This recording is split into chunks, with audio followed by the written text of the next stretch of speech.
नमस्कार, जय हिंद दोस्तों। आप सभी लोगों का एक बार फिर से बहुत बहुत स्वागत है आपके अपने यूट्यूब चैनल में। तो दोस्तों, आप सभी लोगों के लिए संविदा शिक्षक भर्ती वर्ग 1, वर्ग 2 और वर्ग 3 के संबंध में एक बहुत ही महत्वपूर्ण वीडियो लेकर आया हूं। इस पूरी वीडियो में हम आपसे चर्चा करेंगे कि आखिर आप लोगों को संविदा शिक्षक भर्ती वर्ग 1, वर्ग 2 और वर्ग 3 के ज्वाइनिंग के टाइम पे कौन कौन से डॉक्यूमेंट लगाने होंगे, ताकि आप लोगों को किसी प्रकार की कोई समस्या का सामना न करना पड़े। ये वीडियो आप लोगों के लिए इतनी महत्वपूर्ण है कि यदि आपने वीडियो को नहीं देखा तो आप लोगों को बाद में समस्या का सामना करना पड़ सकता है, क्योंकि संविदा शिक्षक भर्ती के लिए आप लोगों से बहुत सारे ऐसे डॉक्यूमेंट है जो कि वहां मांगे जाएंगे। इस वीडियो में हम आपसे सभी डॉक्यूमेंट पे सही फॉर्मेट पर चर्चा करेंगे और हम आपको बताएंगे कि कौन से फॉर्मेट वहां पे मान्य किए जाएंगे और कौन कौन से फॉर्मेट वहां पे मान्य नहीं किए जाएंगे। तो आपसे गुजारिश होगा कि वीडियो को अंत तक देखते रहिए और वीडियो को जितना हो सके उतना शेयर कीजिए। साथ में यदि आपने चैनल सब्सक्राइब नहीं किया है तो आप चैनल सब्सक्राइब करके ऑल नोटिफिकेशन ऑल कर लीजिए। और आपको यदि वीडियो पसंद आए तो प्लीज़ वीडियो को एक लाइक जरूर कीजिए। तो दोस्तों, सबसे पहले तो मैं आप लोगों से एक बात और कहना चाहूँगा, यदि आप लोगों को किसी डॉक्यूमेंट में किसी प्रकार की समस्या आ रही है तो आप हमें कमेंट करके पूछ सकते हैं। हम आपको सही रास्ता बताएंगे कि कैसे आपको वो डॉक्यूमेंट बनवाना है और आपको ये प्रोसीजर भी बताएंगे कि किस तरीके से आपको वो डॉक्यूमेंट मिलेगा। तो आइए सबसे पहले शुरू करते हैं अपनी आज की वीडियो, जिसमें हम आपको बाकायदा डिटेल में डेमो के साथ दिखाएंगे कि कौन कौन सा डॉक्यूमेंट मांगा जाएगा और किस फॉर्मेट में मांगा जाएगा। सबसे पहले तो हम बात करेंगे आज के पहले डॉक्यूमेंट के बारे में, जो कि है अपनी 10th की मार्कशीट। तो आप सभी लोग भाई बहनों को अच्छे से मालूम होगा कि 10th की मार्कशीट के 2 या 3 ही फॉर्मेट हैं। यदि आप लोगों की जो 10th की मार्कशीट है वो अगर एमपी बोर्ड की है तो एमपी बोर्ड की मार्कशीट का फॉर्मेट आपको पता होगा। सीबीएसई बोर्ड की मार्कशीट है तो सीबीएसई बोर्ड का फॉर्मेट भी आपको पता होगा। और वहीं पर अगर ओपन बोर्ड की मार्कशीट है तो ओपन बोर्ड का फॉर्मेट भी आपको पता होगा। यहाँ पर ध्यान रखने वाली बात आपकी ये है, सिर्फ आपकी सीबीएसई बोर्ड में तो कोई दिक्कत नहीं है, लेकिन अगर आपका एमपी बोर्ड या फिर आपका ओपन बोर्ड से है तो मैं आप लोगों को बता दूं कि यदि आप लोगों की मार्कशीट पे आपके प्रिंसिपल या फिर वाइस प्रिंसिपल के मार्कशीट के नीचे साइड में यहाँ पे अगर सील और साइन नहीं लगे हैं तो आप लोगों को वहाँ पे दिक्कत आएगी, क्योंकि वहाँ पे सील और साइन वाली मार्कशीट को ही मान्य किया जाता है। तो यदि आपकी 10th और 12th की मार्कशीट पर नीचे सील और साइन नहीं है तो आप उनको समय रहते अवश्य करवा लीजिए। इसी प्रकार से आप लोगों का दूसरा डॉक्यूमेंट है 12वीं की मार्कशीट। तो 12वीं की मार्कशीट पे भी आप लोगों को इसी प्रकार से सील और साइन चेक करने हैं। मार्कशीट के यहाँ पे नीचे के साइड सील और साइन आपका होना आवश्यक है। यदि आपका सील और साइन नहीं है तो उसको समय रहते अवश्य करवा लीजिए, क्योंकि कई सारे उम्मीदवारों ने डुप्लीकेट मार्कशीट्स बनवा रखी हैं क्योंकि उनकी पहली मार्कशीट खो गई है। इसके लिए आप लोगों को ये सील और साइन लगवाना अनिवार्य है। तीसरे डॉक्यूमेंट की अगर हम बात करें तो वो है आप लोगों का ग्रेजुएशन का डॉक्यूमेंट। ग्रेजुएशन का डॉक्यूमेंट मतलब आपकी ग्रेजुएशन की जो भी डिग्री या फिर जो भी आपने फॉर्म भरते में लगाया है उस ग्रेजुएशन की डिग्री को ही आप लोगों को वहाँ ले जाना होगा। अब बात करेंगे हम कि ग्रेजुएशन की डिग्री में आपको क्या लेके जाना है। तो यदि आपका जो एग्ज़ाम है वो अगर सेमेस्टर वाइज है या फिर आपका ईयर वाइज है तो मैं आपको दोनों के लिए बता देता हूँ। अगर आपका सेमेस्टर वाइज है तो आपको 6 सेमेस्टर की मार्कशीट वहाँ ले जानी होगी। यदि आपका ईयरली है तो आपको 3rd ईयर की वहाँ पे फाइनल मार्कशीट लेके जानी होगी। ऐसा इसलिए क्योंकि 6 ईयर के मार्कशीट 6 सेमेस्टर की मार्कशीट में 1 से लेके 6 सेमेस्टर के सारे मार्क्स होते हैं और ओवरऑल आपका टोटल मार्क्स भी वहाँ पे लिखा होता है। 3rd ईयर में 1 से लेके 3rd पूरी साल तक यानी कि तीनों साल का आप लोगों का मार्क्स होता है और उसके नीचे आपको टोटल भी होता है। इसलिए आपको यही मार्कशीट वहाँ पे ले जानी होगी, अन्यथा आपको वहाँ पे डिग्री की भी मान्यता नहीं है, यानी कि वहाँ पे आपकी डिग्री चेक नहीं की जाएगी। यदि आपके पास ग्रेजुएशन की फाइनल डिग्री नहीं है तो कोई दिक्कत नहीं, वहाँ पे आपकी 6 सेमेस्टर की या फिर 3rd ईयर के मार्कशीट से काम चल जाएगा। उसके बाद बात करेंगे आप लोगों की जो भी आप लोगों ने डिग्री लगाई है बीएड या फिर डीएड उसके बारे में। तो बीएड और डीएड के बारे में भी आप लोगों को मैं बता देता हूँ। बीएड और डीएड का भी आपका सेम है। बीएड में भी आप लोगों की या तो आपकी 2nd ईयर की मार्कशीट या फिर अगर आपका बीएड है तो आपकी जो भी है आपकी 2 साल की या 4 साल की, तो आपकी फाइनल ईयर की मार्कशीट आपकी लगेगी, क्योंकि फाइनल ईयर के मार्कशीट में आप लोगों का पूरा रिकॉर्ड होता है सारे ईयर का 1 से लेकर 2 साल तक जो भी आपका इसमें रिकॉर्ड होता है वो पूरे मार्क्स इसमें लिखे होते हैं बाकायदा परसेंटेज के साथ। तो आपको वहाँ पे फाइनल मार्कशीट लगानी होगी, ये चीज़ आपकी क्लियर होगा और हो सकता है ये सारी चीज़ें आपको पहले से ही पता हो। तो आइए अब बात करेंगे कास्ट सर्टिफिकेट के ऊपर। जी हाँ दोस्तों, मैं बात करूंगा आप कास्ट सर्टिफिकेट के ऊपर कि आप सभी लोगों को कास्ट सर्टिफिकेट में सबसे ज़्यादा परेशानी है। जातीय आप लोगों को परेशानी इसलिए है क्योंकि मैं आपको दिखा देता हूं कि पहले इस प्रकार के रेड कलर के जातीय बनते थे जो कि आपको अभी दिखाई दे रहा होगा, लेकिन ये वाले जातीय अब मान्य नहीं होंगे क्योंकि ये वाले जातीय अब सरकार की ओर से अमान्य कर दिए गए हैं। इनकी जगह पे आप लोगों को ऑनलाइन जाति लगाने होंगे कुछ इस प्रकार के। इन जातियों को बनाने का जो प्रोसीजर है वो मैं आपको जल्द ही प्रोवाइड करा दूंगा, जो कि अगली वीडियो में बताऊंगा कि किस प्रकार से आप लोग अपने स्वयं जाति प्रमाण पत्र बनवा सकते हैं। तो आप लोगों को इस प्रकार का रेड कलर का जाति नहीं लगाना है, आपको इस प्रकार का ऑनलाइन जाति लगाना है जो कि तहसीलदार के सिग्नेचर के साथ आपके रजिस्ट्रेशन नंबर के साथ आता है। तो इस चीज़ का विशेष ध्यान रखिए। यदि आपने नहीं बनवाया है तो आपके पास अभी काफ़ी समय है, आसानी से इसको बनवा सकते हैं। अगले डॉक्यूमेंट की अगर हम बात करें तो वो है आप लोगों का मूल निवासी। मूल निवासी यानी कि आपका डोमिसाइल। डोमिसाइल आप लोगों का बहुत इंपॉर्टेंट है, क्योंकि इसमें आप लोगों का मध्य प्रदेश का आरक्षण लगेगा, इसलिए आप लोगों को डोमिसाइल बनवाना है। अब हम बात करेंगे डोमिसाइल किस फॉर्मेट में होना चाहिए, किसके नाम से होना चाहिए, तो इन संपूर्ण बात में मैं आपको बता रहा हूँ। विस्तार से आप लोग वीडियो को देखते रहिए और लाइक करते चलिए। तो मैं यहाँ पे आपको बता दूँ कि जो आपका डोमिसाइल लगेगा वो यदि आप लोग 18 साल से नीचे हैं तो आपके फादर के नाम से बनता है, आपको पता है। लेकिन समुदाय शिक्षक भर्ती का फॉर्म भरा है तो सब लोग 18 से ऊपर के ही होंगे, तो उन सब का उन्हीं के नाम से डोमिसाइल बनेगा। तो मैं आपको बताना चाहता हूं कि आपका जो डोमिसाइल होगा वो भी आप लोगों का ऑनलाइन प्रोसीजर में बनेगा। पहले आप लोगों के डोमिसाइल थे वो ऑफलाइन प्रोसीजर में बनते थे, तो आपका यदि डोमिसाइल ऑफलाइन है या फिर आपके फादर के नेम से पुराना ऑफलाइन बना हुआ है या फिर आपके फादर के नेम से भी बना हुआ है ऑनलाइन, तो वो मान्य नहीं किया जाएगा। डोमिसाइल आपके खुद के नाम का होगा, कुछ इस प्रकार से जैसा कि मैं आपको दिखा पा रहा हूँ। इस प्रकार का डोमिसाइल आपको अपने ही नाम का बनवाना है। यदि आपने नहीं बनवाया है तो आप नज़दीकी लोक सेवा केंद्र में जाके बनवा सकते हैं। यदि आपको समस्या फिर भी आ रही है तो आप हमें कमेंट कीजिए, हम आपके लिए अलग से डोमिसाइल के ऊपर वीडियो बना देंगे कि किस प्रकार से आप लोग अपने मूल निवासी या फिर डोमिसाइल बनवा सकते हैं। अगले डॉक्यूमेंट पर चर्चा करते हैं अपने आय प्रमाण पत्र पे। आय प्रमाण पत्र में हालांकि ज़्यादा दिक्कत नहीं आती, लेकिन फिर भी आय प्रमाण पत्र आपसे वहाँ मांगा जा सकता है, इसलिए आय प्रमाण बनवा लीजिए। आय प्रमाण का और मूल निवासी का सेम तरीका है, बनवाने का कोई अंतर नहीं है। लेकिन फिर भी मैं आपको दिखा दूं कि आय प्रमाण पत्र आपको ऑफलाइन नहीं बनवाना है जो कि आपके कचहरी से बनते हैं।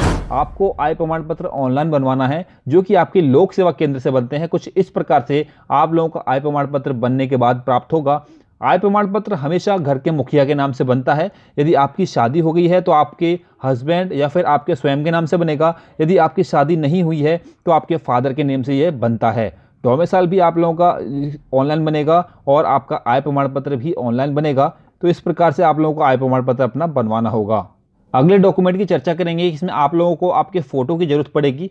फ़ोटो पे विशेष ध्यान रखिएगा कि फॉर्म भरते समय आपने अपने जो फ़ोटो लगाए थे उसी प्रकार के फ़ोटो आप लोगों को ज्वाइनिंग के टाइम पे भी लेके जाने होंगे। और आप लोग 8 से 10 फ़ोटो की व्यवस्था करके रखिए, क्योंकि उस समय आपको काफ़ी सारे फ़ोटोज़ की व्यवस्था पड़ती है। और एंड टाइम पे आप लोग जब सेंटर पर जाते हैं तो आपको वही फ़ोटो बहुत ही ज़्यादा महंगा मिलता है। इसलिए आप घर से ही पहले से ही 8 से 10 फ़ोटो की व्यवस्था करके जाइए, जिससे आपको परीक्षा केंद्र पर किसी प्रकार की सामना ना करना पड़े। तो ये हो गया आपका अगला डॉक्यूमेंट। अब हम बात करेंगे एक बहुत ही मोस्ट इंपॉर्टेंट डॉक्यूमेंट्स के बारे में, जो कि है आप लोगों का रोजगार पंजीयन। जी हाँ दोस्तों, रोजगार पंजीयन आप लोगों का मैंडेटरी डॉक्यूमेंट है, क्योंकि रोजगार पंजीयन आप लोगों का फॉर्म भरते समय भी लगाया गया था। अब विशेषकर यहाँ पे आप ध्यान रखिए कि जो रोजगार आपने फॉर्म भरते में लगाया था वही रोजगार आप लोगों को वहाँ पे प्रस्तुत करना होगा, क्योंकि उसमें जो नंबर होता है वही नंबर आप लोगों के रिकॉर्ड में है और वही नंबर का रोजगार आपको वहाँ लेके जाना पड़ेगा। इस चीज़ का विशेष ध्यान रखिए।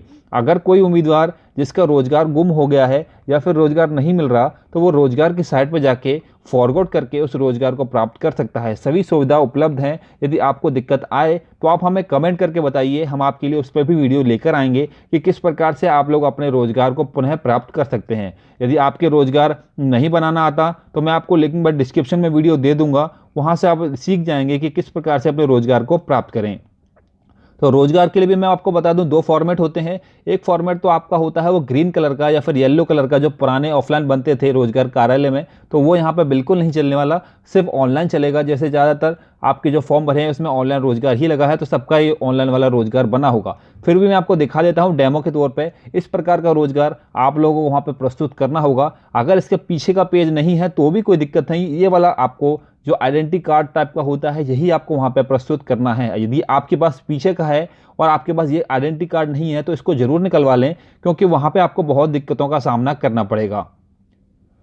अगले डॉक्यूमेंट की अगर हम चर्चा करें तो अगला डॉक्यूमेंट है आप लोगों का मैरिज सर्टिफिकेट। जी हाँ दोस्तों, अगला डॉक्यूमेंट आप लोगों का है मैरिज सर्टिफिकेट। तो मैरिज सर्टिफिकेट की मैं आपको बता देता हूँ, जिन लोगों की शादी हो चुकी है उन लोगों का फॉर्म है अगर मैरिज भरवा दिया है, मतलब फॉर्म में यदि आपने अपना स्टेटस मैरिड किया है तो आपको मैरिज सर्टिफिकेट लगाना अनिवार्य है। अब हम बात करेंगे मैरिज सर्टिफिकेट का फॉर्मेट क्या होना चाहिए। तो मैं आपको बता दूं कि मैरिज सर्टिफिकेट का हालांकि कोई स्पेशल फॉर्मेट मध्य प्रदेश सरकार की ओर से नहीं दिया है, फिर भी मैं आपको बता दूं कि सभी डॉक्यूमेंट्स ऑनलाइन मांगे जा रहे हैं, तो आपका मैरिज सर्टिफिकेट भी ऑनलाइन प्रोसीजर से ही माना जाएगा। अब ऑनलाइन मैरिज सर्टिफिकेट कैसे बनता है तो मैं आपको बता देता हूं कि आप अपने नज़दीकी नगर पालिका में जाकर संपर्क कर सकते हैं, वहां से आप लोगों को इसका ऑप्शन मिल जाएगा। और साथ ही यदि आप ऑफिशियली वेबसाइट पर जाके बनाना चाहते हैं तो मैं आपको अभी इसके लिए अलग वीडियो बना के दे दूंगा कि किस प्रकार से आप लोग अपने मैरिज सर्टिफिकेट ऑनलाइन घर बैठे बैठे बनवा सकते हैं। तो आपसे गुजारिश होगी यदि आप ये चाहते हैं तो हमें कमेंट करके बताएं, हम आपके लिए वीडियो लाएंगे।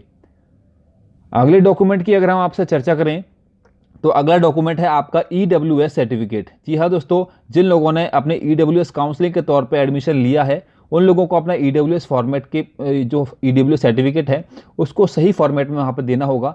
अब EWS सर्टिफिकेट का फॉर्मेट क्या है वो मैं आपको यहाँ पर दिखा देता हूँ। कुछ इस प्रकार से आप लोगों का EWS सर्टिफिकेट बना होगा इसी फॉर्मेट में। इसी फॉर्मेट में यदि आपका नहीं बना है, आपका फॉर्मेट अगर केंद्र सरकार का है तो वो मान्य नहीं किया जाएगा। आपका यहाँ राज्य सरकार यानी कि मध्य प्रदेश सरकार का भी फॉर्मेट मान्य किया जाएगा। तो आप लोग अपने अपने डॉक्यूमेंट एक बार देख लीजिए, अगर इस फॉर्मेट में है तो ठीक है, नहीं है तो जल्दी से बनवा लीजिए, समय आपके पास काफ़ी है। अगले डॉक्यूमेंट की अगर हम चर्चा करते हैं तो अगला डॉक्यूमेंट है आप लोगों का बच्चों का जन्म प्रमाण पत्र। जी हाँ दोस्तों, जिन लोगों ने मेरिट भरा है और उनके बच्चे भी हैं तो आखिरी बच्चे का जो है आप लोगों को वहाँ पर डेट ऑफ बर्थ का प्रूफ देना पड़ेगा। यदि आपका पास जन्म प्रमाण पत्र है तो आप लोगों के पास वही देना होगा, अगर नहीं है तो आप लोगों के पास उसका कोई ना कोई प्रूफ देना पड़ेगा। अब इनके प्रूफ की जो लिस्ट है वो बाद में हमारे पास सामने आएगी। फिलहाल तो इतना समझ लीजिए कि बच्चे के जन्म का आपको प्रूफ देना होगा, यानी कि आप लोगों को वहाँ पे बर्थ सर्टिफिकेट लगाना होगा बच्चे का। ज़्यादातर 99% लोगों के पास बर्थ सर्टिफिकेट होगा जो कि कुछ इस फॉर्मेट में है। इसी फॉर्मेट में आप लोगों को वहाँ देना है। अगर आपका जन्म प्रमाण पत्र बच्चे का ऑफलाइन फॉर्मेट में है तो वो भी मान्य नहीं किया जाएगा। ऑफलाइन फॉर्मेट के इस बार कोई भी डॉक्यूमेंट मान्य नहीं किए जाएंगे। जन्म प्रमाण पत्र भी ऑनलाइन आप लोगों के अस्पताल से बनता है, तो इस प्रकार का फॉर्मेट में आप लोग बनवा लीजिए, काफ़ी समय है आपके पास, बनवा सकते हैं। अगले डॉक्यूमेंट पर चर्चा करेंगे आधार कार्ड, जो कि आप सभी लोगों को अच्छे से मालूम है। आप लोगों का आधार कार्ड फॉर्म भरने में भी जरूरत पड़ती है तो आपने अपडेट करा ही लिया होगा। यदि आधार कार्ड में आप लोगों का मोबाइल नंबर अपडेट नहीं है तो मैंडेटरी है मोबाइल नंबर अपडेट करा लीजिए, क्योंकि भविष्य में आप लोगों को समस्या का सामना करना पड़ सकता है, इसलिए आधार कार्ड आप लोगों का कंपलसरी है। अब बात आती है आधार कार्ड नेट वाला चलेगा या फिर बाई पोस्ट आता है वो वाला। तो मैं आपको बता दूं कि अब सरकार ने सभी प्रकार के आधार कार्ड मान्य कर दिए हैं, चाहे वो नेट वाला हो चाहे वो बाई पोस्ट वाला हो, तो कोई भी प्रकार की समस्या नहीं है। कैसा भी कलर आधार कार्ड आप लोगों का वहाँ मान्य होगा, बशर्ते आप लोगों का फिंगर वहाँ मैच होना चाहिए।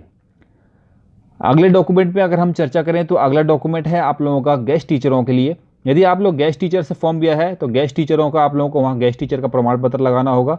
गेस्ट टीचर का प्रमाण पत्र कैसा होता है मैं आपको दिखा देता हूँ।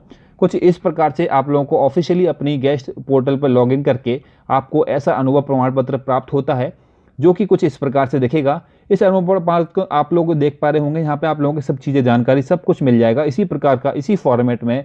वो आपको जो जन्म प्रमाण पत्र है, आपका जो अनुभव प्रमाण पत्र है उसकी वहाँ पे आवश्यकता पड़ेगी। तो इस फॉर्मेट में यदि आपने अभी तक नहीं निकलवाया है तो इसी फॉर्मेट में निकलवा लीजिए। और एक बात, आपको वहाँ पे लेटेस्ट गेस्ट सर्टिफिकेट लगाना होगा, यानी कि आपका जो अभी नया है करंट में है वही लगाना होगा। उसके बाद बात करें दोस्तों, ये सारे डॉक्यूमेंट्स हो गए जिन डॉक्यूमेंट्स की आपको वहाँ ज़रूरत पड़ेगी। अब मैं आपको वो डॉक्यूमेंट बताता हूँ जो डॉक्यूमेंट आपके अभी निकलेंगे। जैसे कि आप लोग अभी काउंसलिंग करेंगे तो काउंसलिंग का रिजल्ट आएगा, उस काउंसलिंग के रिजल्ट में आप लोगों को जो स्कूल है, जो सीट है वो अलॉट की जाएंगी, तो आप लोगों का वहाँ पे अलॉटमेंट लेटर भी लगेगा। अलॉटमेंट लेटर बहुत ही ज़्यादा ज़रूरी है, क्योंकि अलॉटमेंट लेटर के बिना आप लोगों की तो वेरिफिकेशन शुरू ही नहीं होगा। अलॉटमेंट लेटर में आप लोगों की जगह दी होगी, स्कूल का नाम दिया होगा, आपको एज अ पोस्ट नाम दिया होगा, तो वो सारी चीज़ें आपके अलॉटमेंट लेटर में होंगी, जो कि काउंसलिंग के फॉर्म भरने के बाद आप लोगों के निकाले जाएंगे। काउंसलिंग के फॉर्म भर कंप्लीट हो जाएंगे, उसके बाद आपका जब काउंसलिंग का रिजल्ट आएगा, उस रिजल्ट के बाद ही आप लोगों के अलॉटमेंट लेटर निकलने चालू होंगे, जिसकी लेटर आप लोगों को वहाँ पर आवश्यकता पड़ेगी। तो ये थे वो सारे डॉक्यूमेंट जिनकी आप लोगों को वर्ग 1, वर्ग 2 और वर्ग 3 में आवश्यकता पड़ने वाली है। इसके बाद दोस्तों बात करें कि वहाँ पे फ़ोटोकॉपी कितनी लगेंगी, तो मैं आपको साफ साफ बता देता हूँ कि फ़ोटोकॉपी वहाँ पे काफ़ी लगेंगी। तो फिर भी आप लोग फ़ोटोकॉपी का अगर मैं बताऊँ तो आप लोग 3-3 सेट बनवा लीजिए, क्योंकि वहाँ पे फ़ोटोकॉपी के सेट भी जमा होते हैं। वो कोई वहाँ पे एज अ टाइम अगर अर्जेंट में आप कॉपी करवाते हैं तो वहाँ पे बहुत ही ज़्यादा महंगी होती है। इस वजह से आप घर से ही 3-3 सेट फ़ोटोकॉपी के बना के ले जाइए। थोड़ा बहुत खर्चा होगा लेकिन कोई दिक्कत नहीं, आपको वहाँ पे जाकर कोई समस्या का सामना नहीं करना पड़ेगा, क्योंकि वहाँ पे सेंटर के जहाँ वेरिफिकेशन होते हैं उसके आसपास जो फोटोकॉपी होती हैं वो बहुत ही ज़्यादा महंगी कराई जाती हैं। इसलिए आप घर से ही फोटोकॉपी के 3-3 सेट बनवा के चलें, ताकि आपको किसी प्रकार की दिक्कत ना हो। अब दोस्तों बात करेंगे कि आप लोगों को कौन कौन सी समस्या आ सकती हैं। तो जितने भी डॉक्यूमेंट्स हैं, यदि आपको बनाने में समस्या आ रही है तो आप हमें कमेंट करके बताइए। हम स्पेशली उनके लिए वीडियो लेकर आएंगे कि वो डॉक्यूमेंट आपको किस प्रकार से बनवाना है। यदि दोस्तों आपको हमारी मेहनत की वीडियो अच्छी लगी हो तो प्लीज़ वीडियो को लाइक जरूर कीजिए, चैनल को सब्सक्राइब करके ऑल नोटिफिकेशन ऑल कर लीजिए और दोस्तों के साथ वीडियो को ज़्यादा से ज़्यादा शेयर कर दीजिए, ताकि आपके दोस्तों को भी वीडियो का अपडेट मिल सके और वो भी अभी से इस डॉक्यूमेंट की तैयारी में लग सकें।